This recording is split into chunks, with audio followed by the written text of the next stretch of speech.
महाराष्ट्रातील माझ्या तमाम धनगर समाज बांधवांना सर्वप्रथम मानाचा जय मल्हार।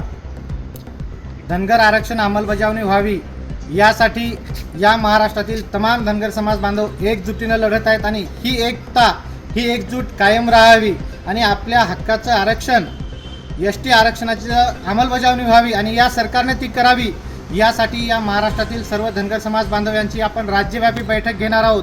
पण त्यापूर्वी 27 तारखेला वार मंगळवार सकाळी 11 वाजता नवी पेठ गांजवे चौक पुणे या ठिकाणी सकल धनगर समाज बांधव यांची पत्रकार परिषद घेत आहोत। या पत्रकार परिषदेला जास्तीत जास्त संख्येने आपल्या सर्व समाज बांधवांनी यावं असं मी आपणास आवाहन या व्हिडिओच्या माध्यमातून आवाहन करतो। कारण बांधवांनो, आपला हा लढा गेले अनेक वर्षापासून चालू आहे आणि या लढ्याला यश येण्यासाठी आपण आत्ता कुठेतरी एकत्र आलोय आणि अजून आपल्याला ताकदीनं पुढे लढायचं आहे। त्यासाठी ही पत्रकार परिषद महत्त्वाची आहे। ज्यांच्यापर्यंत हा व्हिडिओ जाईल त्या सर्वांनी 27 तारखेला सकाळी 11 वाजता नवी पेठ गांजवे चौक या ठिकाणी सकाळी 11 वाजता उपस्थित राहावं असं मी परत एकदा आपणास आवाहन करतो। धन्यवाद। जय मल्हार।